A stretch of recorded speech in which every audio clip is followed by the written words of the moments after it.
Postpartum haemorrhage is the commonest cause of maternal mortality world wide.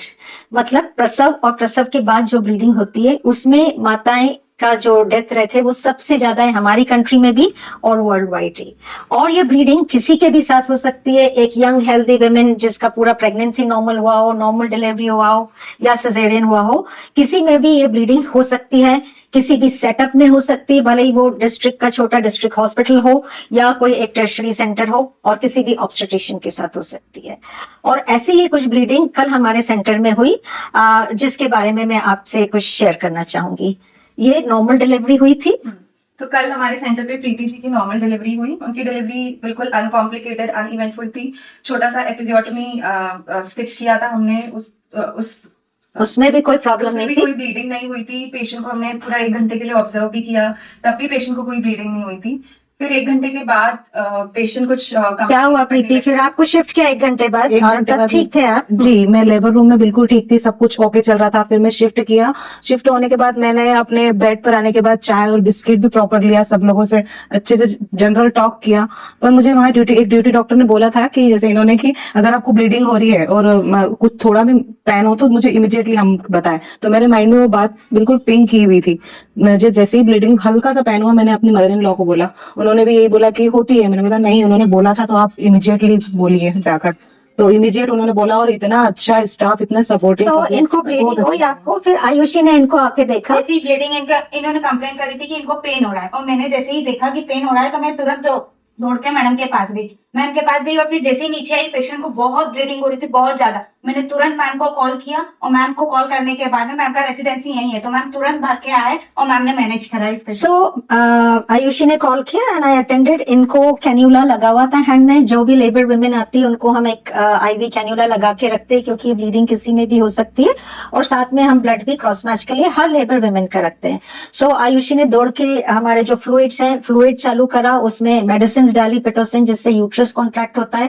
और फिर हमने जोर से आवाज रखे, जो भी दूसरा स्टाफ था उन सबको बुलाया, क्योंकि ऐसे में ब्लीडिंग कभी कभी बहुत तेज हो सकती है और बहुत स्पीड से चीजें बिगड़ सकती है। जैसे इनको एकदम चक्कर से आने लग गए थे, साथ में हमारे ओटी बॉय आए, जल्दी से ऑक्सीजन लगाया, दूसरे हाथ में भी इनका कैन्यूला फिक्स करा, 2-3 तरह की अलग अलग जो दवाइयां देनी रहती है जो यूट्रस को कॉन्ट्रैक्ट करती है वो दी। साथ में फिर हमने विजाइनल एग्जामिनेशन करा, जिससे इनकी विजाइना में यूट्रस से जो क्लॉट्स निकल रहे थे, काफी सारे क्लॉट्स निकले। तो ये चीजें बहुत फास्ट हो सकती है और बहुत जल्दी डिटोरिएट हो सकती है। हमने ये पीपीएच किट बना के रखा है। इन द केस इमरजेंसी अगर किसी पेशेंट को पीपीएच होता है, ब्लीडिंग होती है, तो हम सबसे पहले इसको लेकर आते हैं। इसमें हमने सारी इमरजेंसी मेडिसिन सब कुछ रखा हुआ है। स्टाफ को, हमारे जो जूनियर स्टाफ है उनको सबको हमने ट्रेन किया हुआ है कि जैसे ही पीपीएच हो तो उनको मैनेजमेंट, फर्दर मैनेजमेंट क्या करना है। तुरंत दूसरे हाथ में वेंफ्लॉन लगाना है, आईवी फ्लूइड स्टार्ट करना है, और मैडम को इन्फॉर्म करना है, पेशेंट के वाइटल्स देखना है। क्रॉस मैच के लिए हम ऑलरेडी पहले से सैंपल लेके रखते हैं, इसलिए हमने फिर तुरंत ब्लड अरेंज करने के लिए अटेंडर को दिया। और ये किट है, इस किट में हम लोग ने सब कुछ मैनेजमेंट के लिए सब रखा हुआ है। इसमें ट्रेनेक्सामिन, मिथार्जिन, प्रोस्टोडिन और पिटोसिन, वॉल्यूवेन, ऑक्सीजन मास्क, कैथेटर, सब कुछ इसके अंदर रखा हुआ है। तो हम ये एक किट लेकर जाते हैं और इस किट से हमारा पेशेंट का पूरा मैनेजमेंट, क्योंकि ऐसे में बहुत सारी चीजें लगती है, बहुत सारे स्टाफ लगते हैं, तो अगर हम सिर्फ इधर उधर भागते रहें तो हमारा मैन पावर का भी लॉस होता है। इंपॉर्टेंट है कि एक जने को अलग खड़े होकर सबको इंस्ट्रक्शन देना है, जो सीनियर मोस्ट है जैसे मैं, और रिकॉर्ड कीपिंग कि किस समय क्या हो रहा है, regular pulse, blood pressure regularly check करते रहना है। बहुत सी बार टाइम का पता नहीं चलता है ऐसी चीजों में, और हर व्यक्ति का रोल बहुत इंपॉर्टेंट है। जैसे रोहित हमारा मैनेजर है, he was busy organising blood, है ना। हमारा टाई अप है नियर बाय हॉस्पिटल से, और हम लकी है कि वो हमेशा हमें बहुत जल्दी ब्लड भेज देते हैं। सो ब्लड टाइम पे मिलना, रिलेटिव्स को समझाना, बहुत रिलेटिव्स पैनिक करने लग जाते हैं ऐसी सिचुएशन में, तो एक जने को जरूरी है कि ब्रीफ में और क्लियरली काउंसिल करना।